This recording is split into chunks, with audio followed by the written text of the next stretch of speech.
federal government says rapper Pooh Shiesty is simply too dangerous to be out on bond. The rapper's real name is Lontrell Williams Jr. He is asking to be released on bond ahead of his trial. And you may remember he and 8 other men, including his father, are accused in the January robbing and kidnapping of his record label owner, Gucci Mane.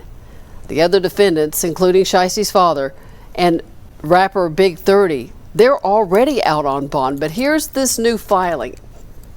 Prosecutors argue Shiesty should not be allowed out under any circumstances. They say no condition of release can protect the community or witnesses against Williams Jr. from the danger he poses. It goes on to say the danger here is concrete. Williams Jr. himself has shot at least 2 people. He leads a Memphis street gang of about 100 members. Excuse me, they say he's a man who can summon an armed entourage at will. And they contend he did just that in Dallas in January. We'll let you know what the judge decides. The trial is set for February. Now I see why Big 30 asked for separate court dates than Pooh Shiesty. Now, whatever Pooh Shiesty told Big 30 to do when he was up in that studio, okay, it was up to him to do it or not. Big 30 ended up telling on Pooh Shiesty, so whatever you told them to make them give you lesser time and for them to give you a bond after y'all just been charged with all this stuff, you need to get Pooh Shiesty up out this situation because you played a big role in it. It was your phone that they used. By them using your phone, they gonna use the evidence that they got from you to convict Pooh Shiesty. Now, Pooh Shiesty, he looking at all this as if it's bogus what they trying to do to him, but Pooh Shiesty, you crashed out, man. You did this to yourself. You put yourself in a predicament that you can't get yourself out of, and you drug all these people down with you, even your own daddy. The same dude that had you. You drug him down through this, regardless of what allegations that he had in the past for snitching and working with the feds on other previously cases. It don't matter because what you did, it all went in a bunch, and it all is used to convict Pooh Shiesty. Now, regardless of what you say or what you try to do to try to cover up what you already done did to get that bond, you can't get yourself up out of this, man. You got to take it on the chin, man, regardless of what go down. The feds got a 99% conviction rate, and if y'all take this to trial, y'all going to end up getting 50, 60, 70, 80 years, football numbers. They said that Big 30, he went in there, he talked to them people. After he talked to them people, that's when they said, okay, you told us enough that we need. We gonna get the phone fixed. He told them how to fix the phone and everything, and he told them what was broke on the phone and everything. So I want y'all to know this sad, man, but Pooh Shiesty, he trusted family, he trusted friends, and he trusted co-defendants. Now look at the position that he in now. He went from a smile on his mugshot to a frown. At the end of the day, Pooh Shiesty, you were never supposed to get out from doing all that time for shooting somebody over some shoes, and you left $40,000 at the scene.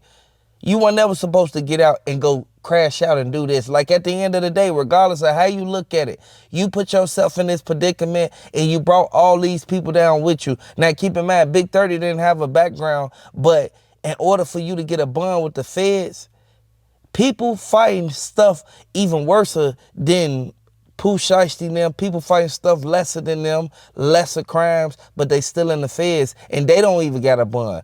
Only way you can get a bond from the feds if you cooperate and you working with them and you told them something. Now keep in mind, we knew it was going to be something after Pooh Shiesty said that Big 30 got a lawyer visit and he didn't get a visit from his lawyer. Now keep in mind, after the lawyer visit, they said that that's when Big 30, he was saw walking past, you feel me, going back to his bunk, going back to his cell.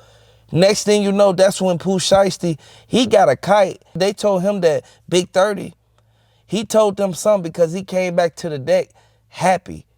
Anytime you come back to your tier on your deck, you feel me, and you happy, either you finna get out or you just got a phone call or you just got some mail. Like at the end of the day, we already know how it go, but Pooh Shiesty, you trusted all these people and you put your father in harm's way. Regardless of what went down, Pooh Shiesty, you weren't never supposed to get yourself up in this like this. You could have made millions going on tour. You could have did all type of stuff to keep yourself out of trouble. Now keep in mind, the lady who you had working for you, that was the same lady who ended up telling on you and saying that she was giving you releases and giving you movement without the consent of the court. Like at the end of the day, she was falsifying documents. Regardless of how they put it, the feds is going to use all this to convict them. Now, they may try to offer them some time before they go to trial, but if they take it to trial, it's going to be over with a jury trial or a bench trial. The feds don't play no games. You can't even have cameras up in the feds. When they having court and trial, you cannot have no type of devices around recording anything. The statutes that they got and the things that they do when you go to the feds, it all goes to show people don't care. People ain't serious about their life. But when we all sit back and look at everything, Pooh Shiesty, he from the streets. He a street dude. Pooh Shiesty don't care about none that they saying or none that they got going on.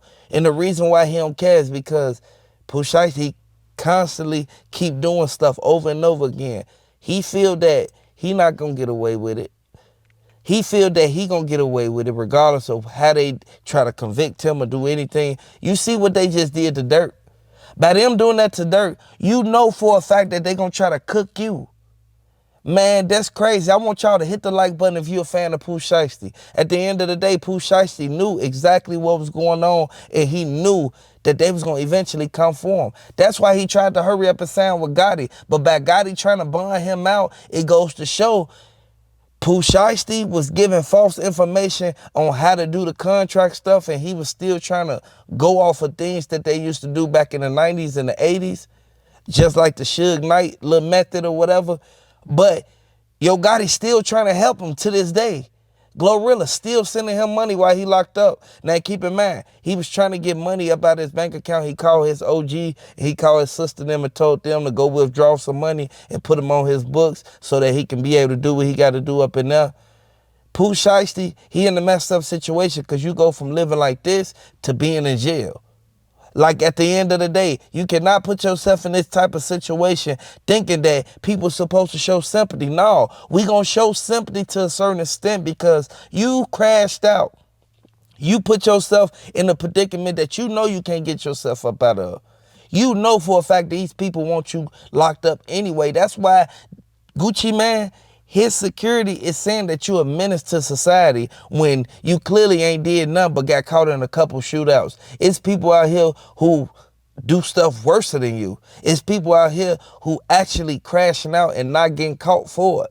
I want y'all to know this sad, man, but at the end of the day, we got to look at everything that's going on. We going to label you as if the way that you act like a street dude, we're going to treat you like a street dude. You shouldn't want no sympathy for nobody. And regardless of what happened, Big 30 snitched on you.